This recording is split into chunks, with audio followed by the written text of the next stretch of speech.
ahead of the Inter-American Development Bank's annual meeting taking place between the 30th of March and the 2nd of April in Paraguay. The bank's March edition focuses on Latin America, as well as trade. Trade and free trade agreements have been disrupted by the new US administration and its protectionist stance. So we'll look at what a possible repeal of NAFTA, the North American Free Trade Agreements, will do to Mexico.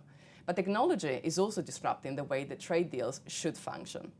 So for this preview edition, I am joined by my colleague Joy Macknight.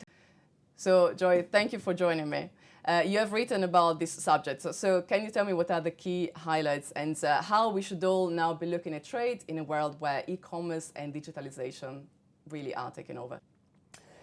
Digitalization and the vast data flows that underpin it are actually completely changing the world of trade.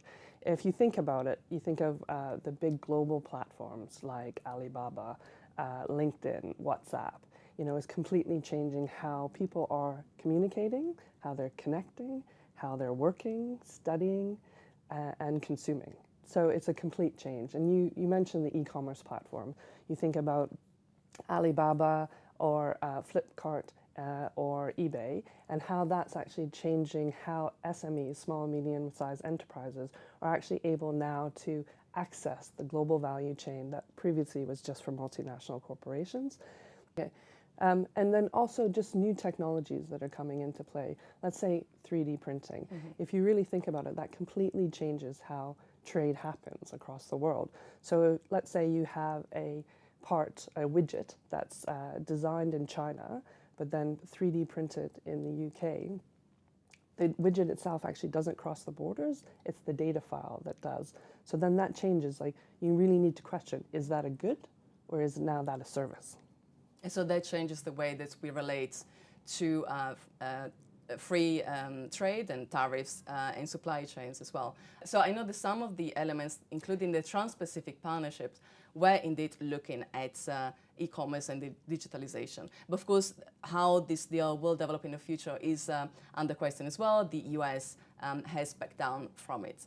So how do you see new norms shaping the way that countries trade among each other? Well, I think it's interesting because there's a big difference between the barriers to trade between goods and services.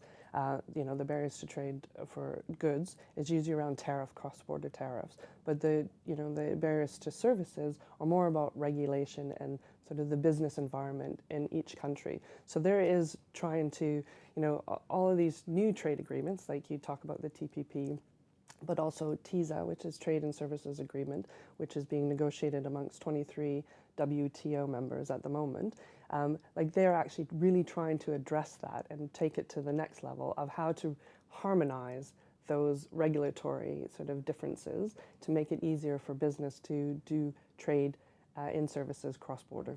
So quite a fast evolving world and one that we should definitely keep on monitoring. So for more of our reports and analysis on trade as well as Latin America, stay on thebanker.com.